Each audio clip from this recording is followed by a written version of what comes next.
Hello guys, ഇന്ന് കോളേജിൽ നിന്ന് വന്നപ്പോൾ നമുക്ക് ചായ കുടിക്കാൻ പോയാലോ എന്നൊരു ചോദ്യം. കറങ്ങാൻ കിട്ടുന്ന ഒരവസരവും പാഴാക്കാത്ത ഞാൻ ഒരു ചായയൊക്കെ കുടിച്ച് ഒന്ന് റിലാക്സ് ആവാന്ന് വിചാരിച്ചു. അവിടെ എത്തിയപ്പോൾ നല്ല തിരക്കായിരുന്നു. ഈ ആൾക്കൂട്ടത്തിന്റെ ഇടയിൽ വീഡിയോ എടുക്കാൻ കുറച്ച് ചമ്മലൊക്കെ ഉണ്ടെങ്കിലും എവിടുന്നൊക്കെയോ എങ്ങനെയൊക്കെയോ കുറച്ച് ക്ലിപ്സ് ഒക്കെ ഞാൻ എടുത്തിട്ടുണ്ടായിരുന്നു. ഞങ്ങൾ ആദ്യം തന്നെ ഉഴുന്ന വടയും മുട്ട ബജിയാണ് കഴിച്ചത്. ഈ ഒരു ചട്നി അടിപൊളി ടേസ്റ്റ് ആയിരുന്നു. പിന്നെ ഞങ്ങൾക്കുള്ള ചായയും കോഫിയൊക്കെ വന്നു. അതിന്റെ ഇടയിൽ ഒരു ഈച്ച എന്റെ കയ്യിൽ വന്ന് തട്ടി കുറച്ച് അബോധാവസ്ഥയിലായി ഈ ടേബിളിന്റെ മേളിൽ പറക്കാൻ പറ്റാതിരിക്കുകയായിരുന്നു.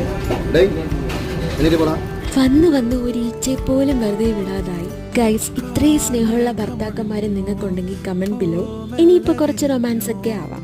പിന്നെ ഞങ്ങൾ തിരിച്ചു വന്നപ്പോൾ ആദ്യത്തെ സൈഡിലൊക്കെ നിർത്തി കുറച്ച് വീഡിയോസും ഫോട്ടോസും ഒക്കെ എടുത്തിട്ട് നേരെ വീട്ടിലോട്ട് പോയി. അപ്പൊ ഇന്നത്തെ വീഡിയോ ഇത്രയേ ഉള്ളൂ. അപ്പൊ ബൈ.